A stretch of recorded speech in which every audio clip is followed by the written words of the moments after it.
Robert Eggers' Nosferatu is not simply a remake.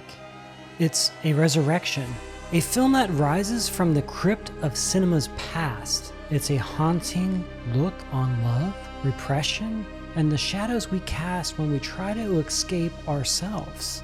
At its core, Nosferatu tells a familiar story of an ancient vampire drawn to a mortal woman. Yet beneath that surface lies something far more complex, a psychological study of desire, grief, and the human need to confront what we fear most.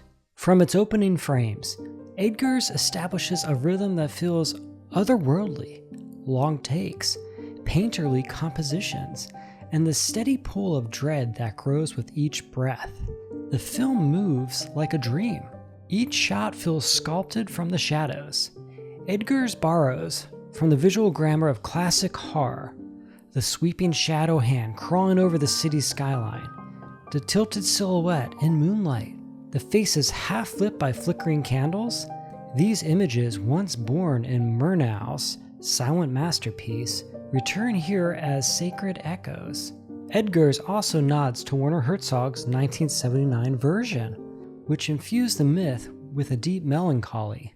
But Eggers sharpens that sorrow, making it both intimate and terrifying. The result is a film that feels timeless. Bill Skarsgård's Count Orlok is both grotesque and tragic. A creature of yearning, he embodies loneliness in physical form. Lily Rose Depp's Ellen is the emotional core, fragile yet furiously alive. Her descent into despair is mirroring the film's own psychological themes. Nicholas Hoult, Willem Dafoe, and Aaron Taylor-Johnson orbit the central dynamic like fading stars, each consumed by the same sickness and obsession. Robert Eggers' world feels tangible, built from stone and fog. The film's strength lies not in what it shows, but in what it lets us feel. Eggers borrows from German Expressionism, infusing it with his signature realism, a blend of nightmares. It's a style that feels relevant, drawing a direct line from Murnau's 1922 original to Herzog's 1979 revival, and now to Eggers in 2024. It's a trilogy of obsession across time. And the Nosferatu films have always reflected their eras. The 1922 original was an allegory for post-World War I anxieties.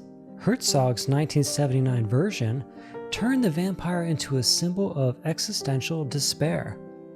Eggers, however, brings the myth inward. His Nosferatu explores the shadow's self, the repressed parts of identity, especially in women.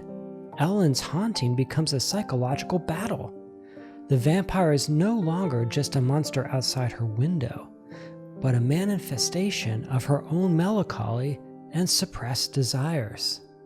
This version links the creature's arrival to a society that denies women their pain, their passions, and their complexities. The result is devastating. Eggers transforms the vampire myth into a mirror for how repression and silence can birth destruction. To confront the monster, Ellen must confront herself, and ultimately sacrifice becomes the only path to freedom. And Nosferatu is a film of images more than words. Its power lies in stillness, in the way light crawls across a face, in the way a shadow stretches across a wall. It is a symphony of texture and tone, where every frame breathes dread and beauty in equal measure. Now for some, this will be too slow, too indulgent, too dreamlike. But that's precisely the point. Eggers has made a film that demands viewing and patience. And what makes Nosferatu profoundly resonant is its understanding that horror is not only about monsters, it's about longing.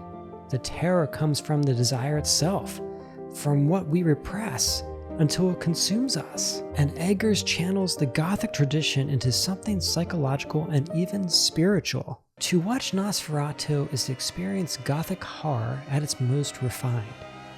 Eggers blends myth, madness, and melancholy into a single film. It's not a film for everyone. Its strength relies on visual storytelling, not jump scares.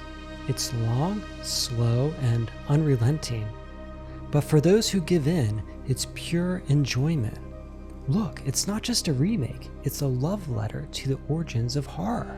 Nosferatu doesn't simply show us fear, it reminds us where fear comes from. And sometimes, what haunts us most is ourselves. My name is AJ, and this has been a long take. If you like this, make sure to like and subscribe down below. Also, feel free to check out our science fiction film, Transient, now streaming on all platforms. For fans of psychological horror, you'll find this pretty enjoyable. And also, if you're in the podcast, feel free to check out some of my podcasts. Bad Movie Night is a weekly podcast we have. It's on all platforms and on YouTube. We get together, watch a lot of bad movies, torment ourselves. It's a fun time. Check it out if that sounds like something you would like.